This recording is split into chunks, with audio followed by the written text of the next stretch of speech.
नाउएडेज हमारे समाज का जो ताना बाना या जो सोशल सिस्टम है वो बहुत डिफरेंट हो गया है। हमारी आइडियोलॉजी भी बहुत अलग हो गई है। जहां हम पहले बहुत सारी चीजों को बहुत वर्जित समझते थे, अब वो बहुत ही कॉमन हो गई है।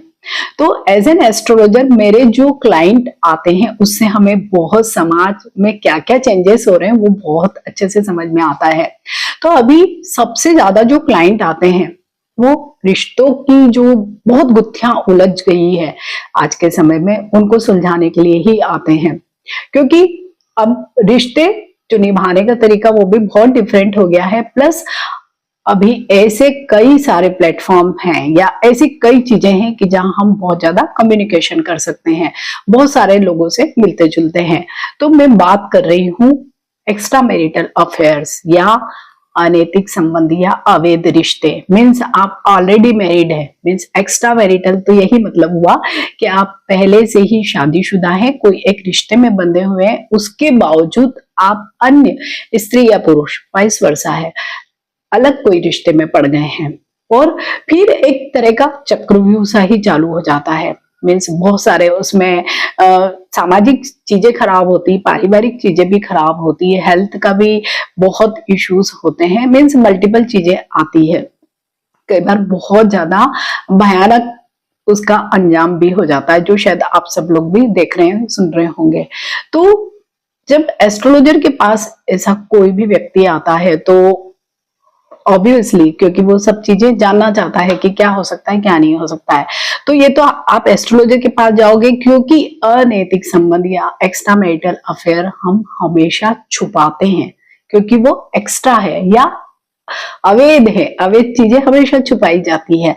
तो आज मैं इस वीडियो में आपसे शेयर कर रही हूं कि सपोज आजकल एक दूसरे पे बहुत ज्यादा डाउट भी किया जा रहा है या पेरेंट्स भी अपने बच्चों पर बहुत डाउट करते हैं, उन पे वॉच रखते हैं कि कहीं इनके इस तरह के रिश्ते तो नहीं है। प्लस पार्टनर तो एक दूसरे के लिए करते ही हैं।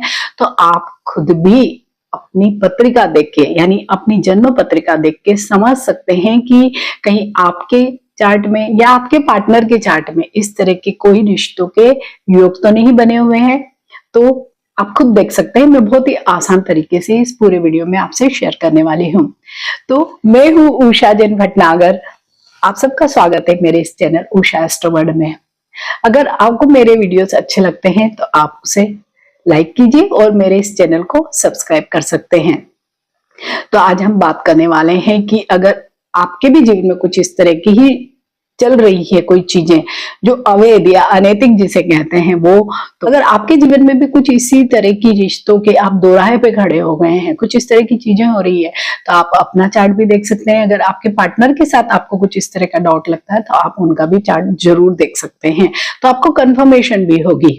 तो इसके लिए आपको सबसे पहले किसी भी ऐप के माध्यम से अपने बर्थ डिटेल्स को फिल कर लीजिए। वहां पे फिट करने के बाद आपको एक चार्ट मिलेगा, वो होता है लग्न कुंडली। हम आज लग्न कुंडली की बात नहीं करने वाले हैं, हम ये सारी चीजें देखेंगे नवमांश कुंडली या 9D चार्ट, जो मैरिड लाइफ के लिए या इस तरह की जो भी रिश्ते होते हैं उनकी गुत्थी को समझने में बहुत ज्यादा कारगर होता है नवमांश चार्ट या नवमांश कुंडली या 9D चार्ट। तो आपको क्या करना है, नवमांश कुंडली को ही देखना है। और नवमांश कुंडली में भी जैसे आपको यहाँ पे चार्ट की फोटो भी दिख रही होगी, उसमें तीसरे भाव को देखिए। तीसरा भाव क्या है, पराक्रम का भाव, साहस का भाव। जब भी किसी के भी जीवन में इस तरह के रिश्ते आते हैं तो सबसे ज्यादा जो रोल होता है वो होता है तीसरे भाव का।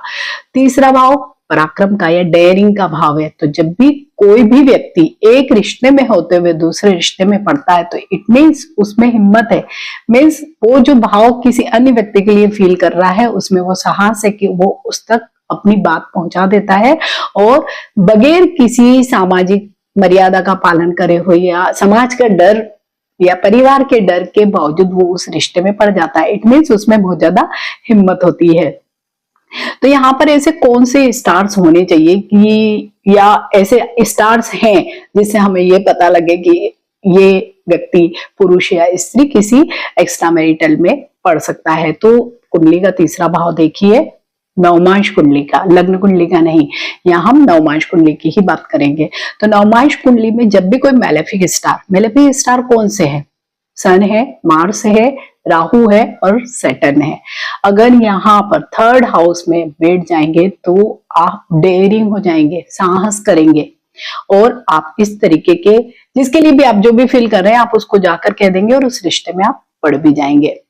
और अगर यहाँ पर कोई भी मैलेफिक स्टार बैठा हुआ है और उस पर किसी बेनिफिक स्टार की दृष्टि, मीन्स मैलेफिक मीन्स अशुभ ग्रह यहाँ बैठा है लेकिन उस पर दृष्टि पड़ रही है किसी शुभ ग्रह की। फॉर एग्जाम्पल जैसे तृतीय भाव में आपके राहु बैठा है और सामने वाले भाव में नवम भाव में डेफिनेटली केतु बैठेगा, लेकिन केतु के साथ अगर गुरु भी बैठ गया, शुक्र बैठा है, तो डेफिनेटली आप डेयर करेंगे, मीन्स हिम्मत करेंगे और आप जिसको भी शादी के बावजूद भी जिसको पसंद कर रहे हैं आप उस तक अपनी बात जरूर पहुंचा देंगे। मीन्स आपके जीवन में इस तरीके के संबंधों की बहुत ज्यादा गुंजाइश है। सेकेंड, दूसरा कॉम्बिनेशन वो है कि तृतीय भाव का जो लॉर्ड है, लॉर्ड मीन्स आप नंबर देखिए वहां पे 1 2 3 4 5 कोई भी नंबर लिखा होगा, वो अगर शुभ स्टार यानी बेनिफिक स्टार्स के साथ बैठ जाए तो भी आप बहुत ज्यादा हिम्मती होंगे, पराक्रमी होंगे, डेयरिंग होंगे और आप इस तरह के रिश्तों में जरूर पड़ जाएंगे। जैसे कि यहाँ का लॉर्ड सपोज जो भी यहाँ पे राशि आती है, माना कि यहाँ पे कर्क राशि यानी 4 नंबर आया और 4 नंबर अगर किसी भी शुभ स्टार के साथ जाकर बैठ गया, गुरु के साथ बैठ गया, शुक्र के साथ बैठ गया, तो डेफिनेटली आप इस तरीके कोई भी रिश्ते में पड़ सकते हैं। दूसरा एक बहुत ही स्ट्रॉन्ग कॉम्बिनेशन है, उसके लिए मैंने आपसे अलग से वीडियो भी शेयर किए हुए हैं और वो मैं लग्न कुंडली में भी अप्लाई करती हूँ और नवमाश कुंडली में भी अप्लाई करती हूँ और वो है शुक्र और मंगल की युति। वो चाहे आपके कुंडली में अगर नवमाश कुंडली में किसी भी भाव में बैठी हो, कोई भी भाव 1 2 3 4 12 तक जो भी हमारे भाव होते हैं उसमें अगर ये बैठी है तो इट मीन्स मंगल आपको इस तरह की एनर्जी देता है, शुक्र इस तरह की फीलिंग्स देता है कि आपका मन नहीं भरता है, मीन्स आपके सेक्सुअल डिजायर्स भी ज्यादा होते हैं और उन डिजायर्स को पूरा करने के लिए आप मोर देन वन रिलेशनशिप में पड़ जाते हैं। तो ये भी एक बहुत ही स्ट्रॉन्ग कॉम्बिनेशन होता है कि जब भी आपके और विशेषकर आपके नवमाश कुंडली में ये आ गया है, लग्न कुंडली में भी है और नवमाश में, तब तो आप मान के चलिए कि ऐसा होगा ही, लेकिन अगर नवमाश में भी है तो आप मान के चलिए इस तरीके की कोई ना कोई चीजें जरूर होगी। नाउ एक और कॉम्बिनेशन जो बहुत ही स्ट्रांग है उसमें हम देखते हैं कुंडली के, वो भी 9D कुंडली के ही नवमाश कुंडली के चतुर्थ भाव को। चतुर्थ भाव से हम क्या देखते हैं? सुखों को देखते हैं, भौतिक सुखों को, जहां पर शारीरिक सुखों को भी देखा जाता है। तो वहां पर अगर कोई मैलेफिक स्टार बैठा है और उस स्टार का कनेक्शन कभी शुक्र से बन रहा है, मंगल से बन रहा है या 8वें भाव के लाट से बन रहा है, मीन्स 8वां भाव क्या है? रहस्य का भाव है, सीक्रेट रखने वाला भाव है। और जब भी इस तरीके के जो संबंध होते हैं वो हमेशा सीक्रेट होते हैं, गुप्त होते हैं, क्योंकि आप परिवार से छुपाओगे, अपनी फैमिली से, अपनी वाइफ से, अपने स्पाउस से, सभी से छुपाकर उस रिश्ते को कर रहे हो। तो इस केस में आपको पहले तो अपना चौथा भाव देखना है कि चौथे भाव का कनेक्शन कहीं 8वें भाव में तो नहीं हो गया है। मीन्स जैसे कि राशियां बदल गई है, मीन्स बहुत दृष्टियां होती है, बहुत तरीके के कंजक्शंस होते हैं, तो आपको वो देखना पड़ेंगे, चौथा भाव और 8वां भाव। अगर इन दोनों का कनेक्शन बन रहा है तो अब आप देखिए अपनी कुंडली का छठा भाव भी। छठा भाव क्या है? रोग, ऋण और शत्रु। जब भी आप एक्स्ट्रा मैरिटल अफेयर्स में पढ़ते हो तो क्या होता है? शत्रु बनते हैं लोग। सबसे पहले तो आपका स्पाउस ही शत्रु बनता है, उसके बाद मतलब बहुत सारे लोगों के साथ आपके शत्रुवत संबंध बन जाते हैं। जैसे ही मालूम पड़ता है तो सबसे पहले बहुत सारे फैमिली में ही इशू आते हैं, जो भी आपका पार्टनर होगा वो प्रॉब्लम क्रिएट करेगा, फिर दूसरे लोग करेंगे। इट मीन्स आपके जीवन में बहुत लोगों से शत्रुता हो जाएगी। तो कहीं ना कहीं इसका संबंध इस भाव से भी होना बहुत ज्यादा जरूरी है। मीन्स छठे भाव से भी इन सारी चीजों का, मीन्स ऐसे स्टार्स का संबंध, विशेषकर शुक्र का संबंध छठे भाव से जब भी हो जाएगा तो आप मान कर चलिए आपके जीवन में ऐसा संबंध बनेगा और आप उसकी वजह से कई लोगों से शत्रुता ले लेंगे। इसके अलावा एक और कॉम्बिनेशन भी होती है शुक्र के साथ केतु। हालांकि केतु को ऐसे मानते हैं कि वो डिटैचमेंट देता है या चीजें कम कर देता है, आपकी फीलिंग्स भी कम कर सकता है, आपकी लव लाइफ भी कम कर सकता है। लेकिन नहीं, जब 9D चार्ट में हम ये कॉम्बिनेशन देखते हैं तो वो आपको आपकी जो मैरिड लाइफ है वहां का तो नाश करता है, लेकिन आपको मोर देन वन पार्टनर की भी कॉम्बिनेशन दे देता है। मीन्स आपके जीवन में एक से अधिक संबंध बन सकते हैं, भले वो कोई भी भाव में बैठा हो। शुक्र और केतु का कॉम्बिनेशन है और वो 1 से लेके 12 भाव में जहां भी कहीं भी स्थित है, तो आप मानकर चलिए ऐसी कोई ना कोई चीज आपके जीवन में हो सकती है। लेकिन ये सारे कॉम्बिनेशन तो क्या है कि जहां हम देख रहे हैं कि एक्स्ट्रा मैरिटल अफेयर या इस तरीके का कोई रिश्ता बनने की संभावना। लेकिन एक कॉम्बिनेशन और है कि अगर ऐसा कोई मौका भी आया आपके जीवन में, कई बार ऐसे लोगों के मौके आते हैं, ऑफर्स भी आते हैं, उसके बावजूद भी वो कोई इस तरीके के रिश्ते में नहीं पड़ते हैं। उसकी कई वजह हो सकती है।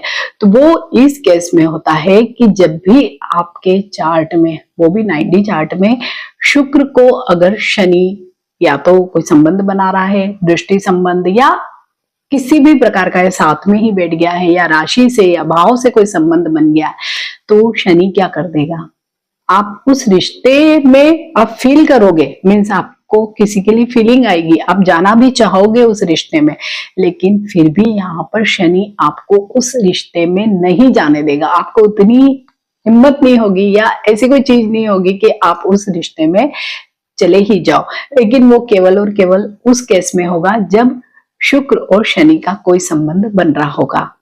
तो ये इतने सारे कॉम्बिनेशन जो मैंने आपको बताए हैं, अगर आप अपनी कुंडली देखते हैं, पार्टनर की देखते हैं, अगर उसमें 3 से 4 कॉम्बिनेशन भी निकल कर आ गए, तो आप मानकर चलिए कि आपका पार्टनर आपको चीट कर रहा है और किसी न किसी इस प्रकार के रिश्ते में वो पड़ रहा है। आसान है, हर एक व्यक्ति अपनी कुंडली खुद ही देख सकता है और अपने व्यक्तिगत रिश्ते को जांच परख सकता है। तो ऐसे ही अन्य वीडियो के लिए मेरे इस चैनल पर बने रहें, और अगर वीडियो अच्छा लगता है तो इसे लाइक कीजिए, शेयर कीजिए। नमस्कार।